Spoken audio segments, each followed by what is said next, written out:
Hello, everybody, and welcome to Decoding the WSL, the podcast dedicated to the stats and facts in the WSL. We're here today to have a look back at the 5 games that happened in the WSL this weekend in game week 3.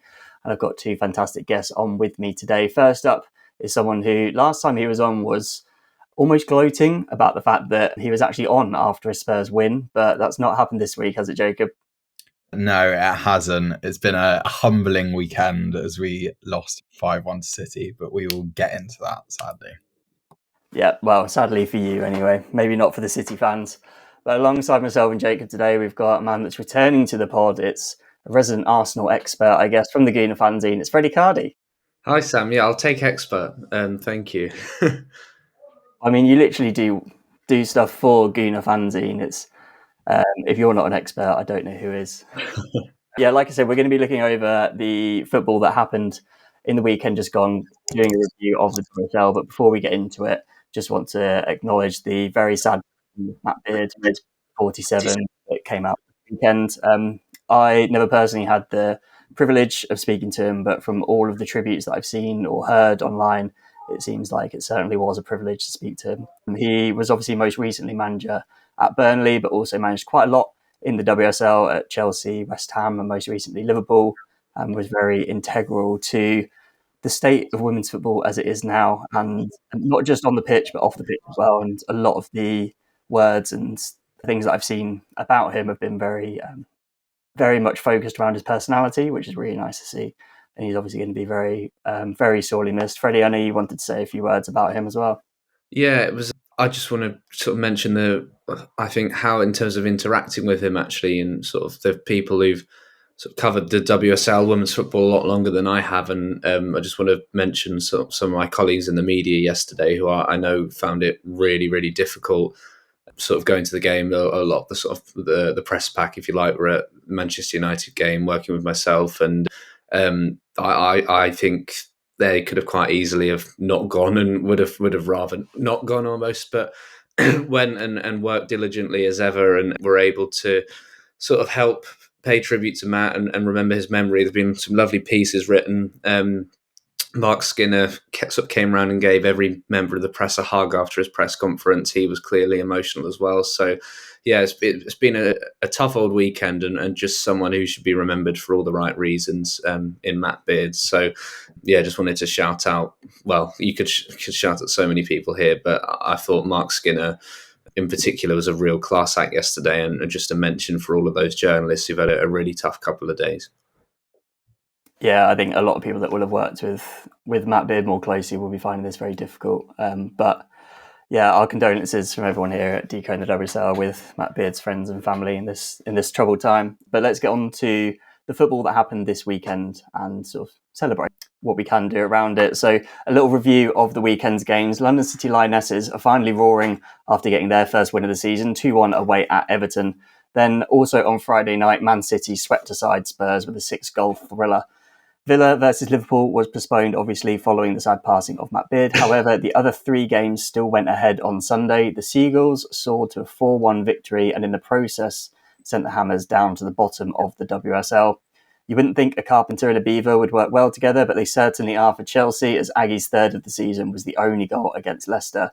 And arguably the pick of the weekend's games, United versus Arsenal, so often a goal glut, ended in a relatively drab 0-0. But we're going to start today's pod and at Goodison with Everton 1, LCL 2. The visitors went 2-0 up thanks to a double from Izzy Goodwin before Yuka Mimiki got one back from the spot. And it's the first ever win for London City Lionesses in the WSL. And yeah, Freddie, this is such a momentous occasion for them. Yeah, and I love the fact it was Izzy Goodwin, the player who really played a massive role in taking them up and scored 2 really well taken goals. I think there's been a lot of sort of promise around Everton's transfer window, so by no means an easy place to go to, sort of Goodison Park on a Friday night. And I just think London City will get better as the season goes on. I think they were never going to come flying out of the blocks as some people maybe expected them to, but the more that team gels, I think under Jocelyn Pracheur, I think there's a lot to be excited about there. And good to see. So I like that front line, Goodwin, Paris, and then Asllani in that deeper role. There's a lot of experience, a lot of options, in that squad in terms of the depth as well. And I think they'll really get going now. Yeah, I think so too. I think one of the things I'll ask you about this actually, because Asllani is obviously one of the more experienced players in the squad, I think is the polite way of putting it. And she's played a full 90 in every game so far this season. Do you think that's something they're going to look for her to keep up, or do you think they're going to need to rotate her? And when they do, have they got someone that can still do the same job? Yeah, I mean, I guess they'll have Giora coming into midfield, which I mean, I know she's not sort of as attack minded as Asllani potentially, but that's a massive option, isn't it, in terms of her coming in? I know even someone like Freya Godfrey, in terms of a forward option, has been out injured and is nearing a return. Look, of course, they don't have European football, but they do have sort of the Subway Cup, which I think kicks off this midweek. So maybe that'll be the sort of competition they look to give her a bit of rest and rotate things. Like I say, they've got a big squad, but I think that deeper role sort of suits her really well. With sort of Goodwin and Paris in front of her, and she's key. She was their sort of marquee signing last summer, wasn't she? So I'm sure she's crucial really to their hopes of having a good season. Yeah, she was a real coup for them to get in, especially while they were still in, well, what was the Championship, now WSL 2. But Jacob, I want to ask you a bit about Everton, how you're sort of feeling with them, because they actually, well, Everton and London City Lionesses both had 1.3 XG in this game. So kind of another game where Everton are just, the underlying numbers are fine, but they're not like necessarily performing against them. We obviously saw them really overperform against Liverpool when they scored 4 from 0.9 XG, but they've now finished 3 games and they've only got those 3 points in the opening fixture. How do you feel about them going forward? Because I certainly had them as probably best of the rest at the start of the season. Now I'm not so sure. Yeah, I agree. I think they'll be very disappointed from the last 2 games. I think for a lot of the teams that might be in that kind of mid-table pack, I think the games that you have to win are your home games against teams that will be in and around you come the end of the season. So to lose 2 games in a row to Spurs and London City Lionesses, I think that's quite worrying. I think on the positive side, as you mentioned, Everton did create chances. They had 11 shots during the game. They had 8 shots on target, which compared to the game against Spurs last weekend, they had 0 shots on target against Spurs. So there was an improvement in terms of kind of chance creation. However, on the flip side of that, all of Everton's chances that they created were under 0.11 XG, apart from their penalty that Yuka Mimiki scored. So that means that whilst they are creating chances, or they did create chances against London City Lionesses, maybe the quality of their chances hasn't been the strongest, because from that metric, all of the chances they're creating have less than a 1 in 10 chance, like a 1 in 10 chance of scoring. I think the positive to take is that there were, once they scored the penalty, it might have been quite late in the game. It was just after the 70th minute. The game did start to turn. Everton had 7 shots in those final 20 minutes compared to London City Lionesses 0 shots, but all of those Everton shots were under 0.08 XG. So I think overall it is quite concerning that they've lost these 2 games. I think, yeah, as you mentioned, that kind of overperformance in that first game is kind of, I guess, now we're seeing the kind of maybe the underperformance. But yeah, I think it's a big win for London City Lionesses, but potentially worrying for Everton. Yeah, I think I'd agree with that. But let's move on to the other game on Friday night, which was Spurs 1, Manchester City 5. Alba Fugino, Miedemar and Kasparai gave City a comfortable lead at half-time. Grace Clinton then added a 4th on her City debut before Olivia Holt scored what is probably the pick of the goals in the game in the 87th minute, and then Laura Coombs rounded off a 5-1 win in injury time. Spurs were, before this game, the only side yet to concede, and now they've conceded 5 in a game. It's very hot and cold for them, obviously, at the start of this season. And with that big win, City now go ahead of Spurs in the table. And this was, a bit of a thrashing, 0.4 to 4.2 XG. It's certainly one that City were deserved victors of. Freddie, I don't know if you've got any sort of particular worries about Spurs generally, because I think they've been pretty good so far, but do you know why they might have struggled in this game?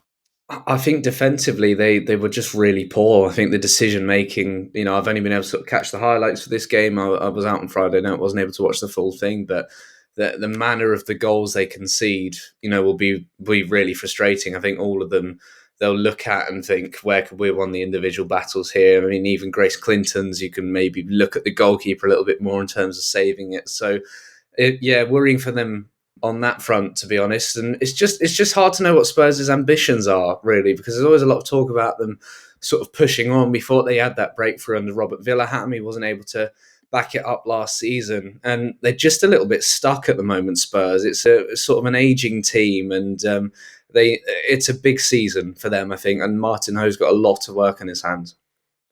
Yeah, I completely agree with that. I think Martin Ho's for the first 2 games, you'd probably say he's been up there as one of the managers of the season so far. Obviously, it's only a very small sample size, but he's really shown a proper performance, you might say, this weekend. Jacob, as a Spurs fan, I won't make you talk too much about Spurs, but I know you thought that Carolyn was fantastic in this game. She obviously came on about 20 minutes in, and then I think she was actually voted player of the match, wasn't she? Yeah, I think she was. She was absolutely fantastic. Obviously, it was disappointing to see Lauren Hemp come off injured relatively early on in the match, but then Carolyn was just brilliant. And that was maybe it was a tactical switch from Spurs as well, actually, because their one change going into the match was Charlie Grant coming in at right back over Josephine Rybrink, and Carolyn was playing down the left, and Charlie Grant just really couldn't contain her. It's disappointing because I've been really impressed with Josephine Rybrink in the first couple of games of the season.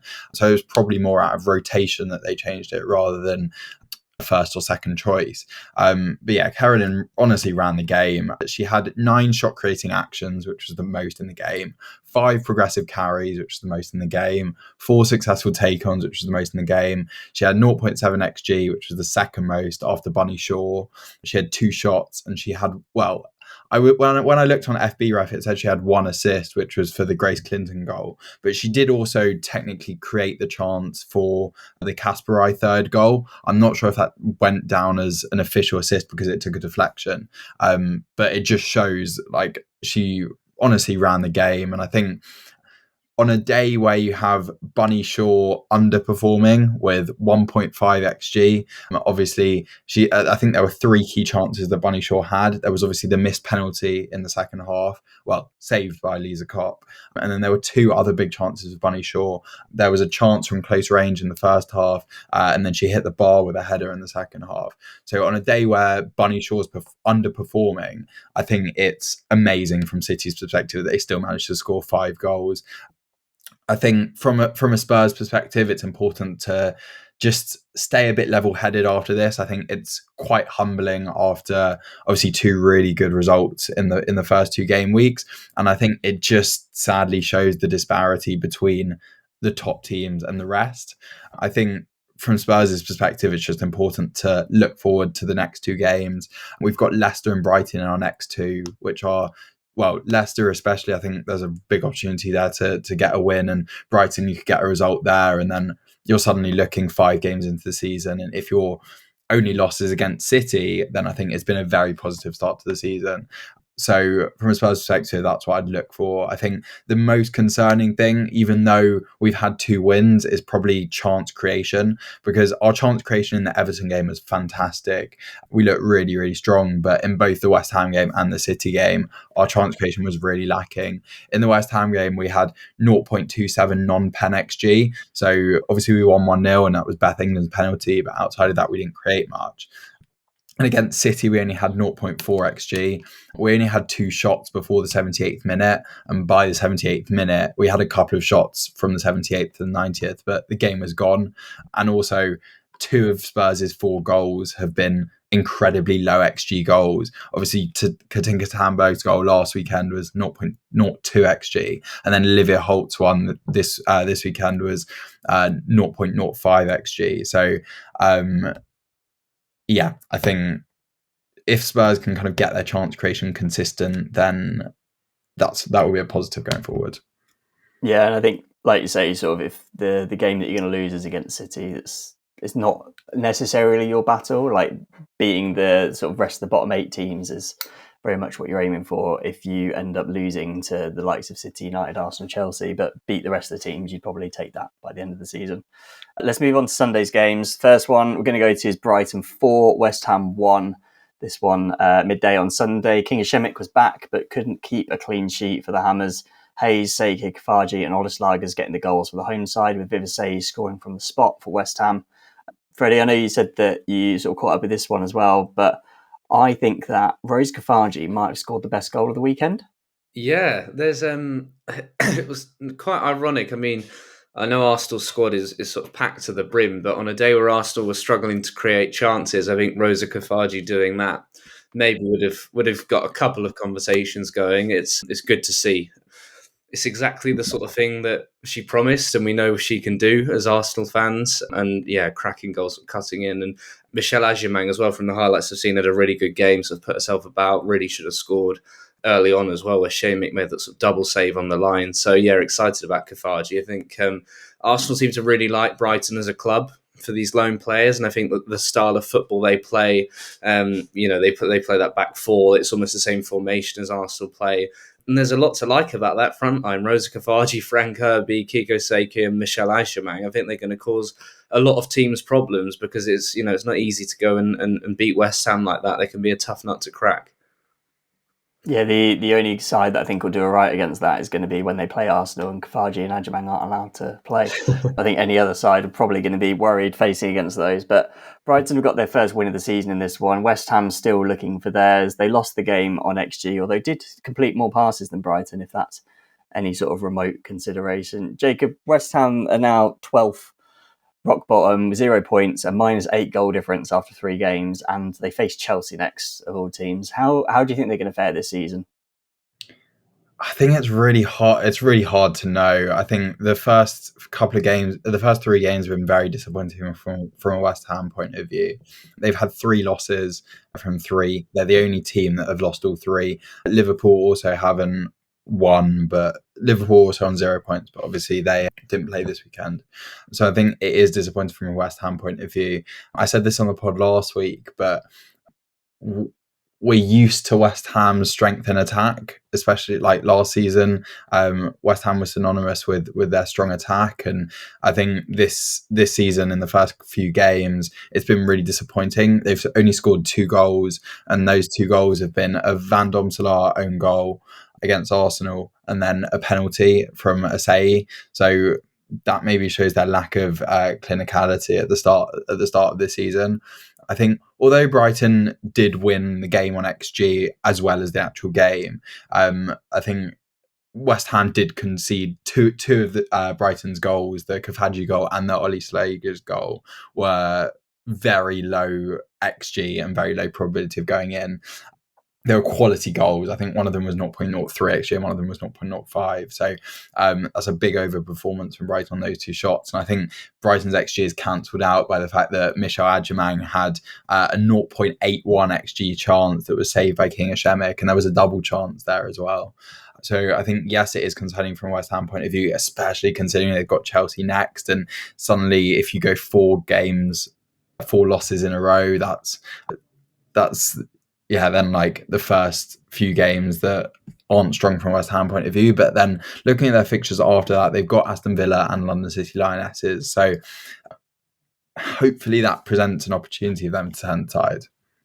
Yeah, that's sort of as much of an opportunity as they can get, isn't it? Because there's no like Crystal Palace or Bristol City like we've had in previous years when you're like teams can go to them and face them and be like, that's going to be our morale booster. That's going to be the game that we're going to get a result in. There just isn't a team like that this year in the WSL. We mentioned about West Ham facing Chelsea next. Let's move on to the Chelsea game. They beat Leicester 1-0 at Kingsmeadow on Sunday. Aggie Beaver-Jones getting the only goal of the game in what was, well, at the time, I thought probably the most boring game of the weekend. There was a contender for that we'll come to after. Last season, Leicester were the only team to score both home and away against Chelsea in the league, but obviously that won't happen this season. And Chelsea have now won 9 of their last 10 meetings with Leicester. Or their only 10 meetings, I should say, with Leicester. Jacob, I'm going to come back to you because last week I asked you a question about Chelsea having quite poor underlying numbers. And this week they only accumulated 0.3 XG more than Leicester, the team that a lot of people favoured to finish last this season and also had a player suspended. And yeah, with all the wealth and all the talent that Chelsea have, they only accumulated 0.7 XG. but they've just got to win again. Like, is this going to keep happening, or do we think they'll actually sort of push through and play as well as we know they can do? Yeah, it's interesting you asked the question again, because as you said, this is something we spoke about last week. But I think from last week, I was more focusing on kind of chances conceded as disappointing underlying numbers, because in both the City and Villa games, Chelsea had conceded, they hadn't kept a clean sheet, and they conceded 1.5 XG in both games. I think especially that Villa game in the first half, Villa had a lot of chances. So I think the positives to take from a Chelsea perspective is that they only conceded 0.4 XG. So in terms of bucking that trend of conceding chances and letting teams into the game, they didn't really do that. But I think especially if you're facing Leicester at home, which is kind of a game that we predicted last week that we thought Chelsea would win quite comfortably, for it to be 1-0 is perhaps concerning. Aggie Beaver-Jones's goal was after 7 minutes. So that does change the game state a bit. Like, it means that Chelsea could have felt a bit more comfortable being 1-0 up early on. But I'm not even sure I believe in my own analysis there, because like a Chelsea team that are so good and that were unbeaten last year can finish games quite easily. So perhaps yes, it is concerning. There was a chance for Leicester in the dying minutes where Rosella Ayan's strike hit the bar from range. It was a crazy effort. Van Egmond had a chance off the rebound, but it was offside. So there was a scare for Chelsea. But I think they'll take comfort from the fact that, firstly, they've kept their first clean sheet of the season. And secondly, they're the only team in the league to have won 3 out of 3. And that's what champions do. I'm sure I've heard a lot of people speak about like Liverpool's men's team, who may have not had the best start to the season, but have got those results. And maybe that's what Chelsea are doing. When you can kind of grind out results but not play well, it's the sign of champions. Yeah, Liverpool are, on the men's side, enjoying what I heard someone the other day called slottage time. Just every time they seem to get a winner really late on. I think the win against Everton this weekend was the first time they hadn't, and even then it was only by 1 goal. I'm really interested I've got half an eye on game week 5, so Man United hosting Chelsea. So the first WSL game in October, because yeah, you can have some poor underlying numbers and get past Leicester and maybe get past West Ham next weekend, but whether they can do it away at Manchester United is going to be a really interesting battle, and I'm not sure Manu will let them get away with it. Talking about United, they drew 0-0 with Arsenal in the final game of the week on Sunday at 2:50 p.m. I'm still not sure why it was that exact time, but Arsenal's first 0-0 under René Slagers, which I didn't realise until someone said it on the BBC commentary. But yeah, not the most interesting game. 0.7 against 0.5 XG. I know, Freddie, you were at this game, and I know you've probably got quite a few things to say about it. One of the things I want to start you off with is, who do you think the happier manager is going to be at the end of this game? Mark Skinner, I think, yeah, without a doubt. I think with their game on Thursday, I think that was clear when in added time. I think Fallon Tillis-Joyce sort of went down and the ball clung onto it, and I thought, yeah, that's United happy with the draw at that stage. I think Arsenal sort of subs came on. Frida Marnen made a bit of a difference, and then almost United got forward and they were a little bit unsure what to do with the ball, and their fans suddenly really wanted to will them on. It was just a cagey game, and it's interesting to see all the Chelsea fans so annoyed about their game against Leicester, but they did get over the line, and then Arsenal fans are sort of comparing and saying, well, actually, these are the sort of games we need to be winning. I'm not so sure. United are a tough nut to crack. They're a difficult team to break down. It's a solid defence. I thought Arsenal maybe overthought the attacking options a little bit. I think with United, how deep they defended, they just nullified that Stina Blackstenius threat really well. They sat back sort of on the edge of their box. Their midfield sort of kept a really close eye on the likes of Mariana Caldente and Alessia Russo. Russo scored there last season. I know Blackstenius has scored there before, and often her selection is often done against teams she's done well against before. So Man City away, Blackstenius always plays. It's sort of stuff like that. But I just think, she didn't make a dribble. She didn't have a shot in the end, Blackstenius, and Russo was just nullified really effectively. Arsenal, a lot of their attacking threat sort of came from out wide, and I just maybe think they weren't. René Slagers didn't quite get that sort of forward line spot on in terms of actually they really looked to target United's fullbacks, which was fair enough. Sandberg had a good game, but Smith was really relentless against her. Céline Bizet, is right back her best position? I'm not sure. And Caitlin Ford, but it seems to take Arsenal 40 minutes to sort of realise that and actually think, let's target United's right side with Caitlin Ford a little bit more. So I think Arsenal will look back and look at how better they could have gone about scoring the goals. But it was quite a shaky start, actually. And there was almost a minute and you're thinking United could have been on top. Van Domselaar was a little bit nervous as well. So I think a very fair result in the end. Yeah, I completely agree with the sort of winger analogy that you just said there, because I thought at the start of the game that Arsenal was sort of continually going down the right, but Anna Sandberg is not playing like I think most of us thought Anna Sandberg would play this season. I think she's sort of towards the end of last season as well played a bit, but that was mainly because of injury. She was never like their main left back, whereas now she's really made a statement that she can play there. So yeah, it was nice to see eventually started going down and attacking the player that doesn't actually play right back, but it took a while.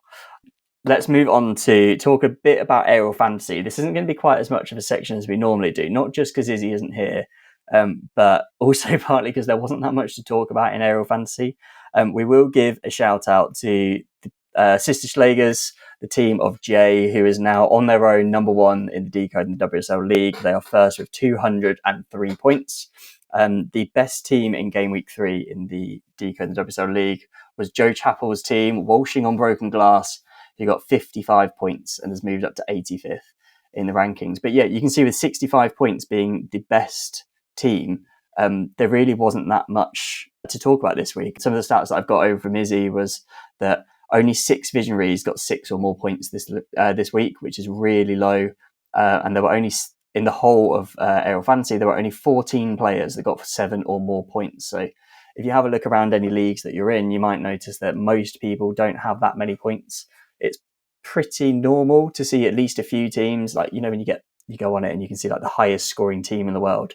That's normally triple figures by some way. And yeah, not quite this week. It wasn't the best week for hauls, which, when you've got games like 1-0 and 0-0 maybe isn't the biggest surprise. We need to go back to seeing more games like Spurs and City and 5-1, and maybe we'll get some more points from that.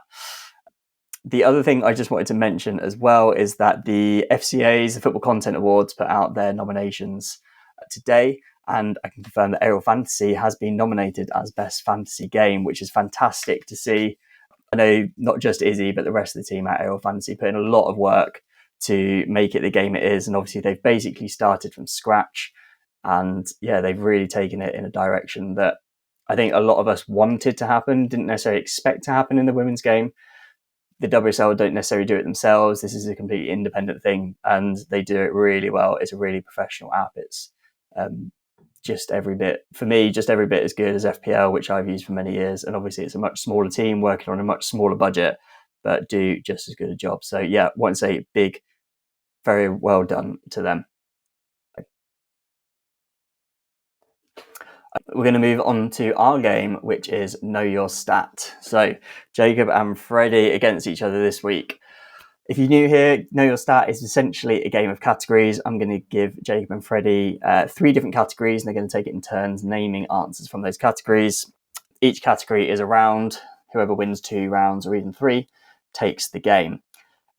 Now, something that's quite interesting. Well, Freddie, you are, at the moment, you're 16th in our overall leaderboard. But if you win today, you'll go up to either 9th or 10th, depending on how well you do. Jacob's currently 2nd, but if he wins today, he will go up to 1st. So there is something to play for. Tom Marr, who was going to be here, but unfortunately had some technical difficulties, might be missing out. So he'll have to blame his laptop on that. Freddie, I'm going to let you go first, and you're also going to pick the first round. So would you like the round about appearances, about aerial duels, or about goal involvements? Goal involvements. Goal involvements. Okay, so super simple round. I would like you to tell me any player in the WSL that has had at least 2 goal involvements this season. So goals plus assists. Beth Mead. Beth Mead has had 3. I believe they are all assists. Katinka Tamberg.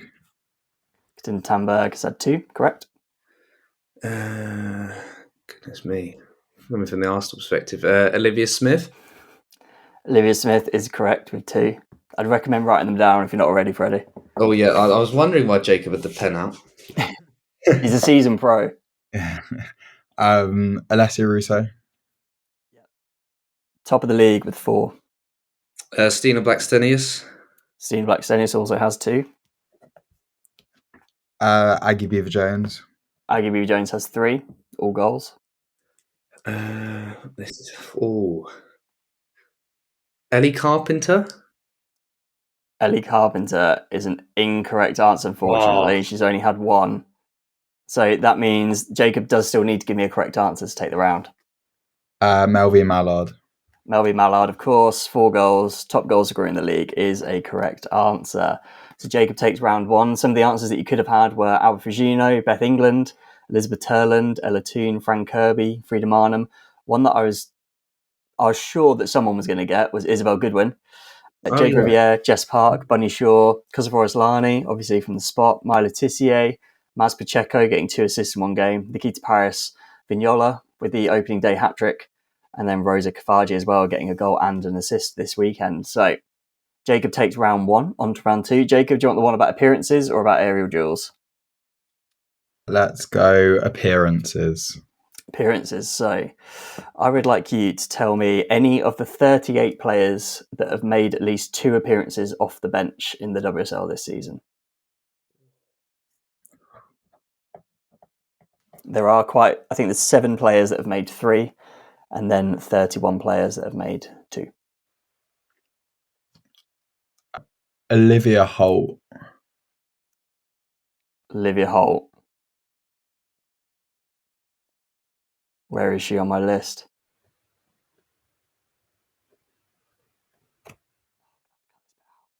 Oh, maybe she's not correct. I don't know. That could be a good sign. Olivia Holt is an incorrect answer. She's only made 1 appearance off the bench, Jacob. Oh, that's shocking. That's shocking. A Spurs player as well. So, Freddie, you just need 1 correct answer and you've taken the round. 2 appearances. Frida Marnham. Frida Marnham is correct. She has made 2 off the bench. So Freddie takes round 2. I won't read you out the full list, but I'll tell you the players that have come off the bench 3 times already this season. That is Carla Carrillo, I believe, at Brighton, Jutta Rantala at Leicester, Lisa Nalson, Manuela Pavi, Nadine Nordum, Sani Franci, and Taylor Hines at Arsenal. They have all come off the bench in every game. So it goes to a deciding set.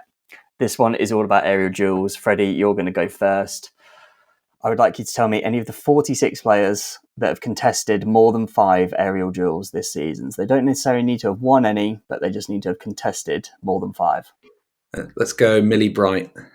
Millie Bright has only contested 8, surprisingly, but is the correct answer. Oh, I'll take it. I'll tell you, the number 1 answer is 22. Alex Greenwood. Alex Greenwood has contested 6 by the skin of your teeth. That is a correct answer. Katie Reid. Katie Reid has contested 8, correct.